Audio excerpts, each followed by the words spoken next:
She was just trying to survive another freezing night on the streets of Chicago. When she pressed her bare hands to the bleeding chest of a dying stranger, she thought she was saving a life. She didn't know she was sealing her own fate with the city's most ruthless kingpin. The wind coming off Lake Michigan in late November didn't just make you cold. It felt like it was actively trying to peel the flesh from your bones. Celine Jenkins pulled the thin, moth-eaten wool blanket tighter around her shoulders, shivering violently against the damp brick wall of an alley off South Wabash. At 23, she shouldn't have known the intricate geography of Chicago's forgotten corners. 2 years ago, she was a junior at Loyola University, a nursing student with a 3.8 GPA and a bright, unremarkable future. Then came the scandal, her father's sudden, tragic death, the freezing of all their assets, and the slow, humiliating slide into absolute poverty. Now her world was reduced to the space between a rusted dumpster and a broken fire escape. It was just past 2 in the morning. The city above her was a symphony of distant sirens and the low rumble of the L train, but the alley itself was deathly quiet. Until it wasn't. The sound was sharp, metallic, and distinctly unnatural. Thwip, thwip, thwip. Suppressed gunfire. Celine froze, her breath caught in her throat. The heavy, sickening sound of footsteps stumbling and dragging followed, accompanied by a wet cough. She pressed herself deeper into the shadows, praying to be invisible. Survival on the streets meant minding your own business, especially when the violence of the city spilled into your living room. A man collapsed at the mouth of the alley. He hit the freezing asphalt hard, a heavy, lifeless thud. For a long minute, neither of them moved. Celine waited for the shooter to appear and finish the job. But no one came. There was only the sound of the wind and the man's ragged, bubbling breaths. Against every instinct screaming at her to run the other way, Celine crept forward. The streetlights from the avenue cast long, sickly yellow shadows over him. Even in the dim light, she could tell he didn't belong here. He was wearing a bespoke charcoal suit, the fabric rich and ruined, soaked through with a spreading darkness. As she knelt beside him, his head snapped toward her. The sudden, violent movement terrified her. His eyes, a piercing, icy blue, locked onto hers. They were the eyes of a predator, sharp and assessing, even as the life drained out of him. "Don't touch me," he rasped, his voice thick with a thick Italian-American cadence, gravelly and commanding despite his critical condition. "You're bleeding out," Celine whispered, her nursing instincts abruptly overriding her fear. She could smell the sharp, metallic tang of copper mixing with the scent of his expensive cedarwood cologne. "If I don't touch you, you're going to die right here." She didn't wait for his permission. She tore open his ruined suit jacket and the tailored white shirt beneath it. The entry wound was low on his right side, just below the ribs. It was a massive bleed. If it hit his liver or an artery, he had minutes. Without hesitating, Celine unwrapped her thick, dirty wool scarf, her only protection against the freezing wind, and balled it up. "This is going to hurt," she warned. She shoved the makeshift compress directly into the wound and leaned all of her meager body weight onto it. The man let out a guttural, choked roar of agony, his large, calloused hand flying up to wrap around her throat. His grip was terrifyingly strong for a dying man. Celine gagged, staring down into those terrifying blue eyes. "I'm saving you," she choked out, refusing to let up the pressure on his side, even as her vision blurred. He stared at her, searching her pale, dirt-smudged face for deceit. Finding none, his grip slowly loosened. His hand fell to the freezing pavement. "Why?" he murmured, his eyelids fluttering. "Because nobody deserves to die in the gutter," she said softly, her teeth chattering from the cold now that her scarf was gone. "Stay with me. What's your name?" Matteo, he breathed, the fight finally leaving him as shock set in. Okay, Matteo, I'm Celine. Just look at me. Keep your eyes on me. She kept talking, murmuring medical reassurances, reciting the bones of the hand, anything to keep him tethered to consciousness. For 15 excruciating minutes, she knelt in the freezing puddle of rainwater and his blood, her hands aching, her body going numb. Then the screech of tires shattered the night.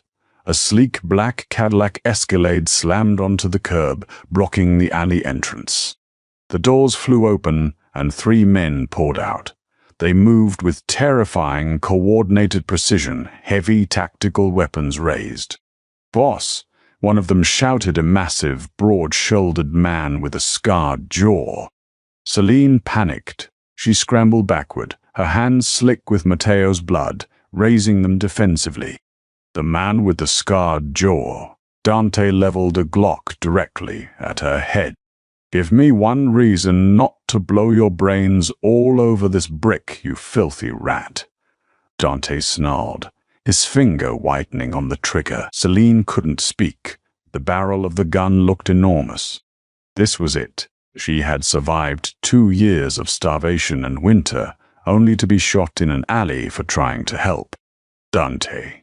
The voice was weak, but it carried an authority that immediately froze the giant man. Matteo forced himself up onto one elbow, his face ghostly pale. He coughed, a violent spasm that sent fresh blood spilling over Celine's scarf. "Put it down," Matteo ordered, his chest heaving. She stopped the bleeding. "Boss, we need to get you to the private clinic right now." "Dominic's crew is sweeping the perimeter," another man urged, already grabbing Matteo under the arms. "The girl," Matteo gasped out as they lifted him. His icy eyes found Celine, who was huddled against the wall, shivering uncontrollably. "Take her." "Matteo, she's a liability," Dante argued, still glaring at Celine. "She saw your face.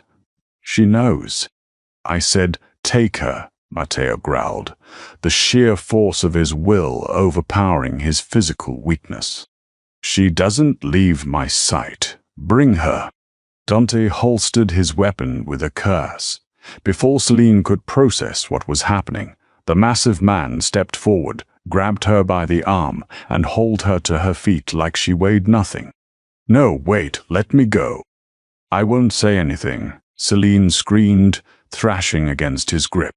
But she was weak, malnourished, and freezing. Dante didn't even flinch. He tossed her into the spacious back seat of the Escalade. The doors slammed shut, plunging them into the dark leather interior, as the SUV tore away from the curb, leaving her old life behind in the blood-stained alley.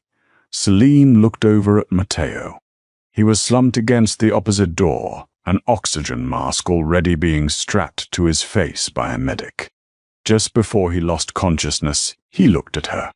It wasn't a look of gratitude. It was a look of possession. The exhaustion, the adrenaline crash, and the terrifying reality of her situation finally caught up to her. Celine slumped against the plush leather seat, the world fading to black. Celine woke up to the smell of fresh linen and lavender. For a long, confusing moment, she kept her eyes closed, convinced she was having another fever dream. The street often gave you beautiful hallucinations just before hypothermia set in, but the mattress beneath her was too soft, the heavy down comforter too warm, and the air lacked the biting, metallic taste of Chicago smog. She bolted upright, her heart hammering against her ribs. She was in a bedroom that looked like it belonged in an architectural digest. Floor-to-ceiling windows offered a breathtaking panoramic view of the Chicago skyline and the churning gray waters of Lake Michigan. She was high up a penthouse. The walls were painted in soothing charcoal and cream, adorned with abstract art. Celine looked down at herself. The filthy layered clothes she had worn for weeks were gone. She was dressed in a set of silk, emerald green pajamas that felt like water against her skin.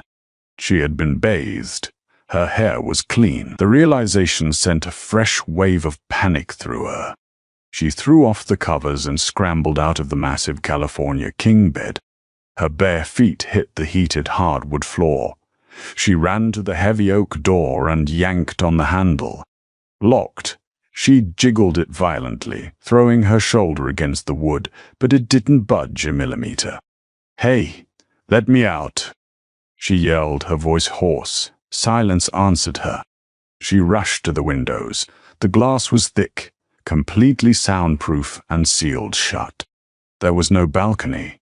She was trapped in a gilded cage in the sky. 10 minutes later, the distinct click of a heavy lock turning made her freeze.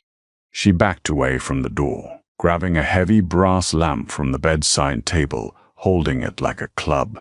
The door swung open. A petite, older woman in a neat gray uniform wheeled in a silver cart laden with food, eggs, bacon, fresh fruit, and coffee. The aroma made Celine's stomach violently cramp with hunger, but she kept the lamp raised. "Put that down, ragazza." A smooth, deep voice echoed from the hallway. The maid quickly stepped aside, keeping her eyes glued to the floor, and retreated, pulling the door shut behind her. But not before a man stepped into the room. It was Matteo Rossi. He looked entirely different from the dying man in the alley, yet exactly the same. He was no longer covered in blood, though he moved with a stiff, calculated slowness.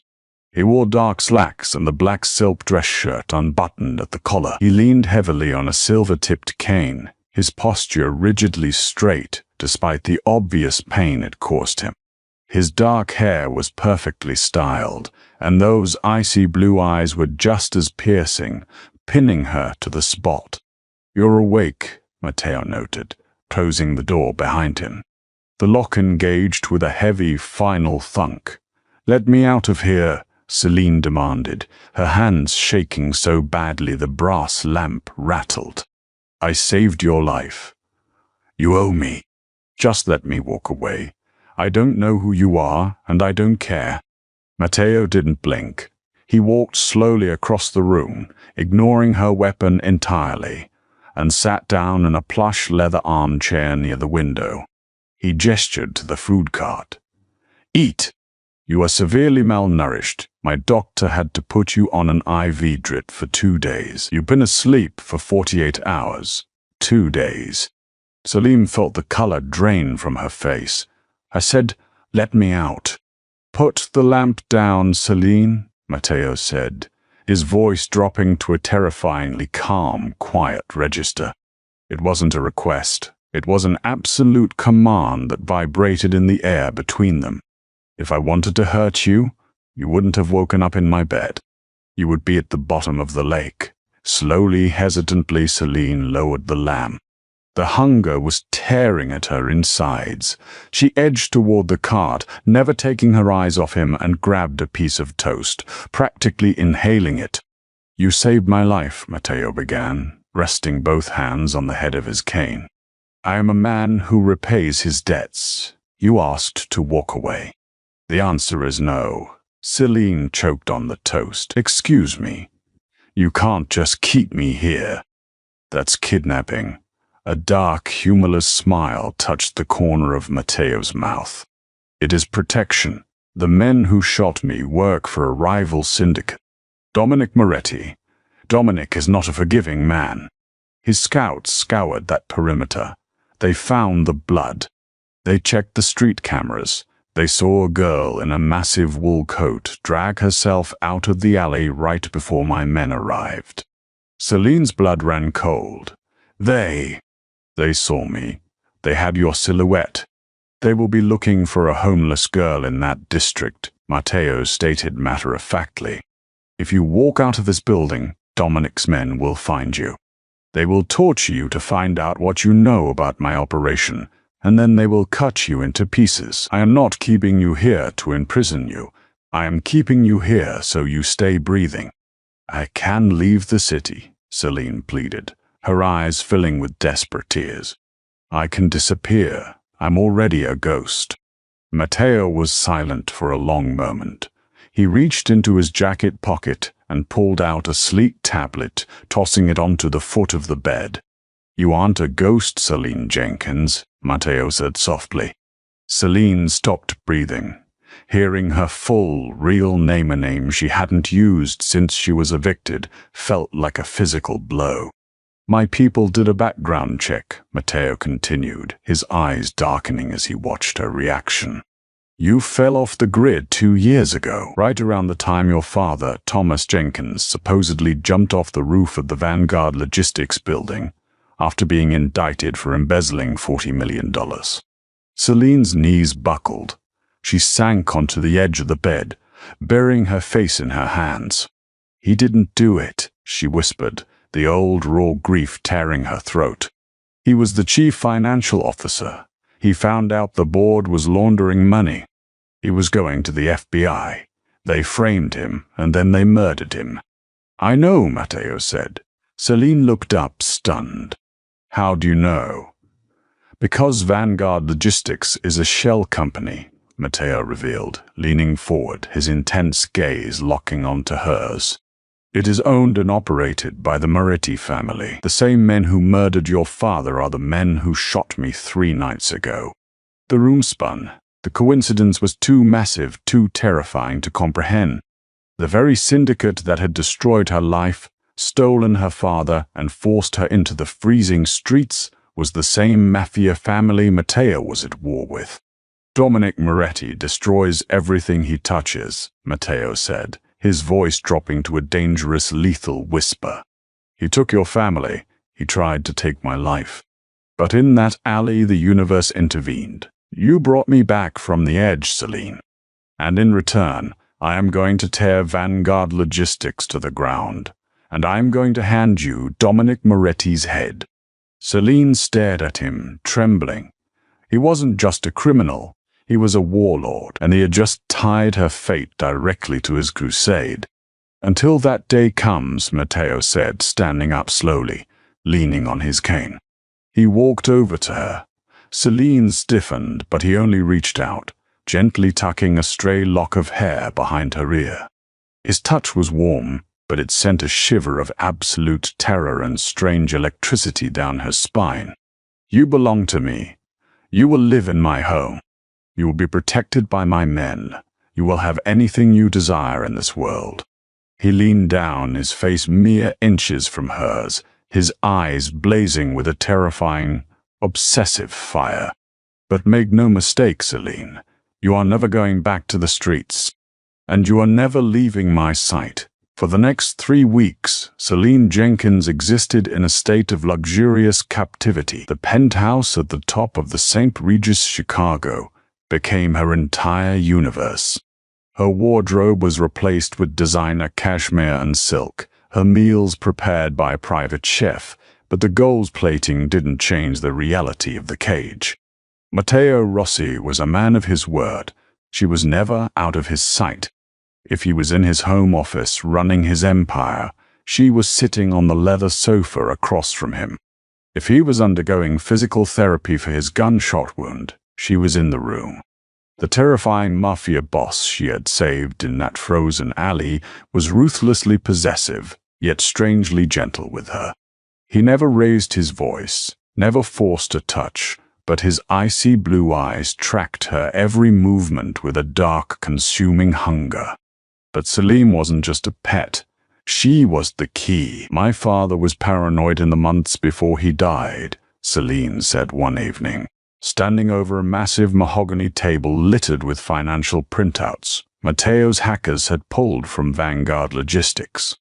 Outside, snow flurried against the floor-to-ceiling glass, obscuring the glittering lights of the magnificent mile. He started speaking in circles. He gave me a copy of his favorite book, The Count of Monte Cristo, the night before the police claimed he jumped.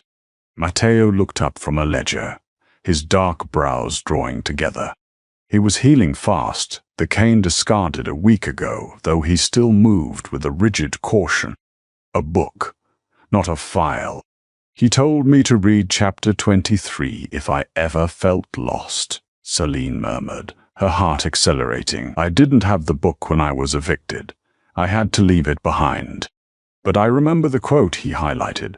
All human wisdom is contained in these two words, wait and hope. Matteo's eyes narrowed.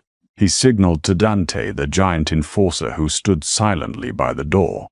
Get me a first edition of Monte Cristo, now. Within an hour, the book was on the table. Celine flipped through the pages, her hands trembling. Chapter 23, she whispered. She scanned the text. It's not just the quote. He was an accountant. He loved numerical ciphers. She counted the words, her eyes widening. Wait and hope, W and H, 23 and 8. It's a routing number sequence. And, she gasped, looking up at Matteo. It's a locker number at the First Security Depository on Monroe Street. He took me there once when I was 16. Matteo's expression shifted from cold calculation to lethal intent. Dominic's men tore your father's office and house apart looking for the master drive. They never found it because it's sitting in a vault in the loop. He reached for his suit jacket. Dante, prep the armored cars. We're taking a ride. I have to go with you, Celine said, stepping in front of him. The locker is under my mother's maiden name.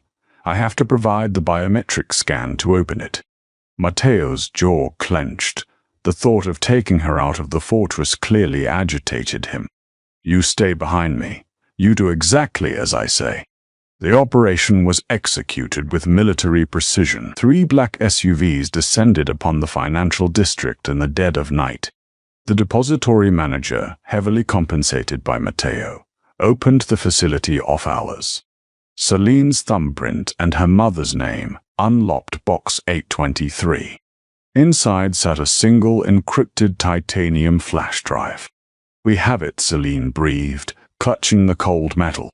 For the first time in 2 years, the crushing weight of her father's tarnished legacy felt like it might finally lift. But the silence of the underground vault was suddenly shattered by the deafening roar of automatic gunfire. Ambush. Dante roared from the upper lobby, returning fire. Matteo shoved Celine violently behind a massive steel pillar. Just as the glass doors of the vault room exploded inward, they had someone watching the bank, Matteo snarled, drawing a sleek, suppressed Sig Sauer from his shoulder holster. Dominic is desperate. How did they know we were here? Celine panicked, covering her ears as bullets ricocheted off the reinforced steel walls, sending sparks flying through the dim light. They didn't know we were here. They'd been watching the depository for 2 years, waiting for you to show up, Matteo realized, his eyes dark with fury. He grabbed her hand, his grip unyielding. Stay low. Do not let go of my hand. What followed was a descent into pure chaos. Matteo moved with terrifying, lethal grace. He wasn't just a boss who gave orders, he was a predator in his element. He fired with absolute precision, dropping 2 of Dominic's hitmen before they even realized he was flanking them. Dante and the rest of the Rossi crew laid down heavy suppressing fire, forcing the attackers back toward the loading dock. Matteo dragged Celine through the service corridors, the air thick with the smell of cordite and shattered drywall. A masked man stepped out from a stairwell, raising a shotgun directly at Celine. Matteo didn't hesitate. He threw his own body in front of hers, taking a glancing blow to his Kevlar vest that knocked the breath out of him, simultaneously firing 2 rounds into the attacker's chest. Matteo, Celine screamed as he stumbled. I'm fine, he grunted, hauling her up and practically carrying her to the waiting armored SUV in the alley. Dante threw them into the back seat and peeled out, the tires screaming against the concrete as they broke through the security gate and tore down Lower Wacker Drive. In the chaotic darkness of the backseat, Celine was shaking uncontrollably, clutching the flash drive to her chest. Matteo leaned over, his hands gripping her shoulders, his face inches from hers. Are you hurt? he demanded, his voice rough with an emotion that sounded entirely too much like terror. "Did they touch you?" "No," she sobbed, overwhelmed by the adrenaline and the stark realization that he had just risked his life again to shield her. "I'm okay." Matteo let out a ragged breath, pulling her flush against his chest. He buried his face in her hair, his heart pounding a frantic rhythm against her cheek. "I told you," he whispered fiercely into the darkness. "Nobody touches what is mine. Dominic Moretti's time is up." The decrypted titanium drive was a digital graveyard. It held the undisputed proof of Dominic Moretti's empire, offshore accounts, phantom shell companies, and the chilling audio recording of Dominic explicitly ordering the murder of Thomas Jenkins. Dante slammed his massive fist on Matteo's mahogany desk. "We have enough to wipe them out tonight. We hit his warehouses, burn the whole operation to the ground." "No," Celine interjected, stepping into the lamplight. She wore a sharp black blazer, her posture unyielding. She was no longer the freezing girl from the alley. "A warehouse shootout just makes him a martyr to the underworld. He dragged my father's name through the mud in the press. I want him exposed in the exact same way. I want him ruined in front of the whole city." Matteo leaned back, a dangerous, appreciative smirk playing on his lips. A public execution of his legacy. "He's hosting the Vanguard Charity Gala at the Field Museum tonight," Celine said, her eyes burning with resolve. Matteo didn't hesitate. "I have a contact in the U.S. Attorney's office. They've been waiting for this hard evidence for a decade." That evening, the Stanley Field Hall was a sea of silk and tuxedos, bathed in the warm glow of chandeliers. Dominic Moretti stood at the podium beneath the towering dinosaur fossils, flashing a politician's smile for the cameras. "Vanguard is built on absolute integrity." Dominic lied smoothly to the crowd of investors and socialites. The heavy bronze doors of the back of the hall suddenly swung open with a deafening crack.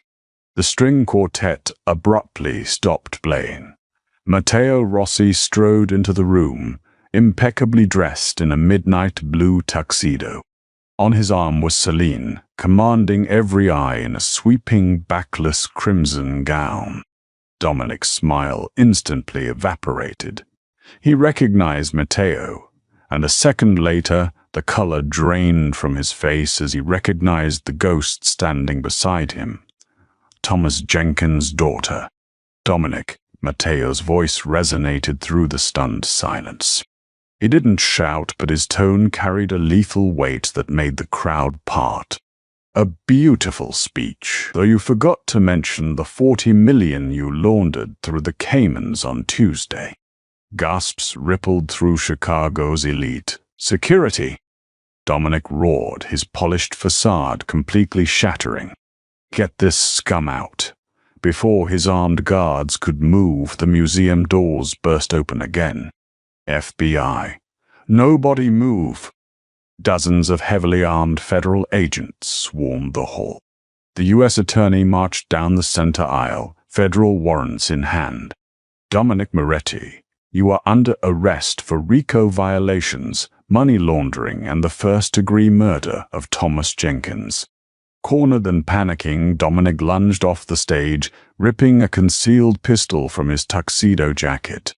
But Matteo was already moving. With a brutal, fluid motion, Matteo hurled a heavy silver champagne bucket, striking Dominic square in the temple.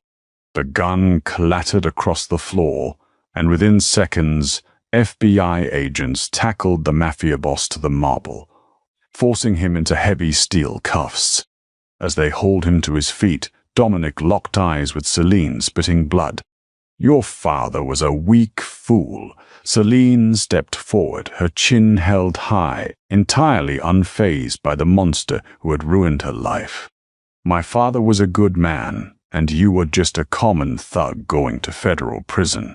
Flashing red and blue lights painted the museum steps as Matteo and Celine slipped outside into the freezing night air. The press was in a frenzy behind them, capturing the spectacular collapse of Chicago's biggest criminal masquerading as a saint.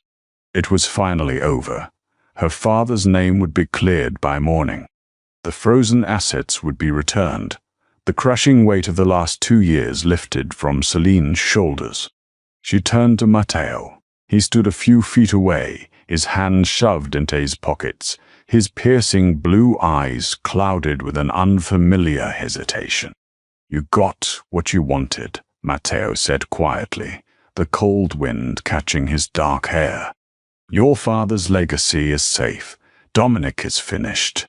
You aren't a target anymore." He swallowed hard, a muscle feathering in his jaw. "You have your life back, Celine. You can walk away now. I will not stop you." The man who ruled the city, who had aggressively refused to let her out of his sight, was handing her the key to her cage. Celine looked at the waiting black SUV, then back at the ruthless, beautiful man who had taken a bullet to protect her. She had spent 2 years merely surviving, now she wanted to live. She closed the distance, reaching up to rest her palm against his cheek. Matteo's breath hitched, leaning heavily into her warmth. "I told you once that I don't belong to anyone," Celine whispered, her lips brushing his jaw. "But I'm not walking away, Matteo. Take me home." A fierce, triumphant light ignited in his eyes. Matteo pulled her flush against his chest, claiming her lips in a deep, consuming kiss that promised she would never face the dark alone again. "Did you expect that explosive courtroom-style takedown, or were you waiting for a warehouse shootout? Let me know in the comments below. If you love this story of absolute justice, fierce loyalty, and a mafia boss who falls dangerously hard, smash that like button. Share it with your fellow romance addicts, and don't forget to subscribe for more thrilling, original audio stories every single week.